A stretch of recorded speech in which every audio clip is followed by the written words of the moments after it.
ಪತ್ರಿಕೆಗೋಷ್ಠಿ ನಡೆಸಿದ ಕಾರಣ ನಾವು ಬಂದಿರೋದು ಹಾಸನ ತಾಲೂಕು ಕಸ್ಬಾ ಹೋಬಳಿ ಯರಬೇಕೂರು ಗ್ರಾಮದಿಂದ. ಬಂದಿರೋ ಕಾರಣ ಏನು ಅಂದರೆ ಸರ್ವೆ ನಂಬರ್ 83ರಲ್ಲಿ ಸ್ಮಶಾನ ಇರುತ್ತೆ. ಅದೇ ಜಾಗದಲ್ಲಿ ನಿಂಗೇಗೌಡ ಶಾಂತೇಗೌಡ ಎಂಬುವರು 5 ಎಕರೆ 20 ಗುಂಟೆ ಪ್ರದೇಶದಲ್ಲಿ ಅದೇ ಜಾಗದಲ್ಲಿ ರಾಯಿಟಿ ಮಾಡ್ಕೊಂಡಿರ್ತಾರೆ. ಅದು ಸಾರ್ವಜನಿಕ ಆಸ್ತಿ ರುದ್ರಭೂಮಿ ಆಗಿರುತ್ತದೆ. ಅದನ್ನ ಸ್ಟಾಪ್ ಮಾಡಬೇಕಾಗಿ ಅದಕ್ಕೆ ಸಂಬಂಧಪಟ್ಟ ಅಧಿಕಾರಿಗಳಲ್ಲಿ ಕೇಳ್ಕೊಳ್ತಾ ಇದ್ದೀವಿ. ಮತ್ತೆ ಹಾಗೆ ಶಾಸಕರ ಗಮನದಲ್ಲಿ ಇರಲಿಲ್ಲ ಅಂದರೆ ಶಾಸಕರ ಇದ್ರ ಬಗ್ಗೆ ಗಮನ ಹರಿಸಬೇಕು ಅಂತ ಕೇಳ್ಕೊಳ್ತಿದ್ದೀವಿ. ಕೇಳಬೇಕಾಗಿ ನಾವು 30 ವರ್ಷದಲ್ಲಿ 55 ವರ್ಷದ ಮೇಲೆ ಸರ್ ನಾವು ಹುಲ್ಗುಡಿಸಲಿದ್ದು ನಾವೆಲ್ಲ ಹುಲ್ಗುಡಿಸಲಿದ್ದೆ ಸರ್. ಆಗ ನಮ್ಮ ತಾತರ ಕಾಲದಲ್ಲಿ ಹುಲ್ಗುಡಿಸಲಿ ಇಟ್ಕೊಂಡು ಅಲ್ಲಿಂದ ಇಲ್ಲಿಗೆ ಏನು ಹಂಗಾಗಿ ಜೀವನ ಮಾಡ್ಕೊಂಡು ನಾವು ಜೀವನ ಸಹಿಸ್ಕೊಂಡು ಗ್ರಾಂಟಣ ಕಳೆದ್ಬಿಟ್ರು. ಒಬ್ರು ಕಾಳಯ್ಯರ್ ಅಂತ ಇದ್ರು MLA ಅವರು ಬಂದು ಗ್ರಾಂಟಣ ಮಾಡಿ ಈ ಮಶಾನ ನಿಂತು 2 ಗ್ರಾಂಟಣ ಕಳೆದ್ರು ಸರ್. ಗ್ರಾಂಟಣ ಮಶಾನನ್ನು ಕಳೆದ್ಬಿಟ್ಟು ಈ ಊರಿಗೆ ಅಭಿವೃದ್ಧಿ ಕೊಟ್ಕೊಂಡು ಅಮ್ಮೇಗೌಡರು ಭಾಳ ಶಾಶ್ವತ ಪಾಪ ಪುಣ್ಯಾತ್ಮ ನಮಗೆ ಸಹಕಾರ ಮಾಡಿದ್ರು ಸರ್. ಆ ಜಾಗದಲ್ಲಿ ಯಾವುದೇ ಕಾರಣಕ್ಕೂ ಗಣಿಗಾರಿಕೆ ನಡೆಸಬಾರ್ದು. ಗಣಿಗಾರಿಕೆ ನಡೆಸಿದ್ರೆ ಉಗ್ರ ಹೋರಾಟ ಮಾಡ್ತೀವಿ. ಇದ್ರ ಬಗ್ಗೆ ಸಂಬಂಧಪಟ್ಟ ಅಧಿಕಾರಿಗಳು ಮಾಡಬೇಕು, ಗಮನ ಹರಿಸ್ಬೇಕು. ಇದಕ್ಕೆ ಸಂಬಂಧಪಟ್ಟಂತೆ DC ಆಫೀಸು ಮತ್ತೆ AC ಆಫೀಸು ಆಮೇಲೆ ALA ಆಫೀಸು ಎಲ್ಲ ಕಡೆನೂ ಹೋಗಿದ್ದೀವಿ.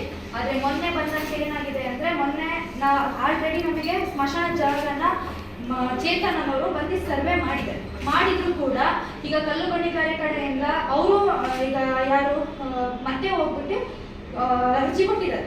ನಾವು ಕಲ್ಲು ಗಣಿಗಾರಿಕೆ ಮಾಡೋಕ್ಕೆ ಅವಕಾಶ ಕೊಡಿ ಎಂದು ಅರ್ಜಿ ಕೊಟ್ಟಿದ್ದಾರೆ. ಆ ಅರ್ಜಿಗೆ ಅವ್ರು ಬಂದಿದ್ದಾರೆ, ಕ್ರಷರ್ ಆಫೀಸಿಂದ ಬಂದ್ಬಿಟ್ಟು ಅವ್ರು ಮತ್ತೆ ಅಲ್ಲೇ ಆಲ್ರೆಡಿ ನಮಗೆ ಸ್ಮಶಾನ ಜಾಗ ಆದ್ರೂ ಕೂಡ ಅಲ್ಲೇನೆ ಮತ್ತೆ ಕ್ರಷರ್ನ ಮುಂದುವರಿಸುವಂತೆ ಕಲ್ಲು ಗಣಿಗಾರಿಕೆಯನ್ನ ಮುಂದುವರಿಸೋಕೆ ಅವಕಾಶ ಮಾಡಿಕೊಟ್ಟಿದ್ದಾರೆ. ಈಗ ನಮಗೆ ಸ್ಮಶಾನಕ್ಕೆ ಸ್ವಲ್ಪ ಜಾಗ ಇದೆ, ಆ ಜಾಗದಲ್ಲಿ ಆ ಕಡೆ ಜಾಗ ಇದೆ, ಈ ಕಡೆ ಬಂದ್ಬಿಟ್ಟು ಅವರು ರಾಯಿಟಿ ಅವರು ಪರ್ಮಿಷನ್ ಕೊಡ್ತಾ ಇದ್ದಾರೆ. ಆ ಪರ್ಮಿಷನ್ ಕೊಟ್ಟರೆ ಅಕ್ಕಪಕ್ಕದಲ್ಲಿ ಮನೆ ಇದ್ದಾವೆ, ಮನೆಗೂ ತೊಂದರೆ ಆಗುತ್ತೆ. ನಾವು ಸ್ಮಶಾನಕ್ಕೆ ಹೋಗೋದಕ್ಕೆ ರೋಡ್ಗಳಿರೋದಿಲ್ಲ. ಅದು ಅವಕಾಶ ಏನಾದ್ರು ಕೊಟ್ಟರೆ ನಮಗೆ ಸ್ಮಶಾನಕ್ಕೆ ಹೋಗೋದಕ್ಕೆ ರೋಡ್ ಇರೋದಿಲ್ಲ.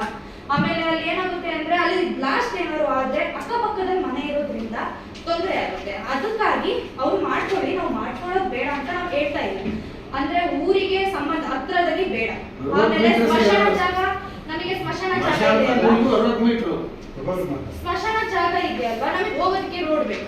ಅಲ್ಲಿ ಅವರು ಕಲ್ಲು ಗಣಿಗಾರಿಕೆ ಮಾಡಿದ್ರೆ ನಮಗೆ ಸ್ಮಶಾನ ಹೋಗೋದಕ್ಕೆ ರೋಡ್ ಇರೋದಿಲ್ಲ.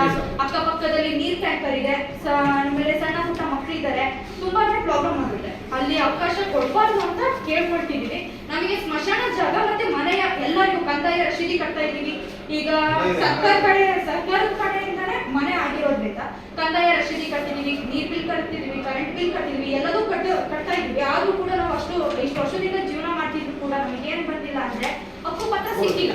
ಈಗ ಹಕ್ಕುಪತ್ರ ಸಿಕ್ಕಿದ ಕಾರಣ ನಾವ್ ಯಾರು ಕೇಳಕ್ಕಾಗಲ್ಲ. ನಾವು ಎಷ್ಟೋ ವರ್ಷದಿಂದ ಓಡಾಡ್ತಿದ್ದಾರೆ, ನಮ್ಮ ಹಿರಿಯರ ಕಾಲದಿಂದನೂ ಓಡಾಡ್ತಾ ಇದ್ದಾರೆ, ಇಷ್ಟು ವರ್ಷದಿಂದನೂ ಆಗಿಲ್ಲ. ಆದ್ರೆ ಇನ್ನು ಮುಂದೆ ಏನಾದ್ರೂ ನಮ್ಗೆ ಅದನ್ನ ಅವಕಾಶ ಮಾಡ್ಕೊಳ್ಳಿ ಅಂತ ಇದ್ರ ಮೂಲಕ ಕೇಳ್ಕೊಡೋದು.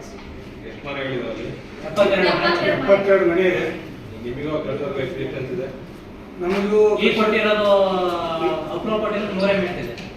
ಈಗ ಮುಂಚೆ ಕೊಟ್ಟಿರೋದು ಏನು ತೊಂದರೆ ಇಲ್ಲ. ಮುಂಚೆ ಆಮೇಲೆ ಸ್ಮಶಾನ ಜಾಗದಲ್ಲೇ ಕೊಟ್ಟಿದ್ದಾರೆ. ಈಗ ಏನು ನಮಗೆ ಮಶಾನ ಸ್ಕೆಚ್ ಇದೆ, ಮಶಾನ ಸ್ಕೆಚ್ ಜಾಗದಲ್ಲಿ ಕೊಟ್ಟಿದ್ದಾರೆ.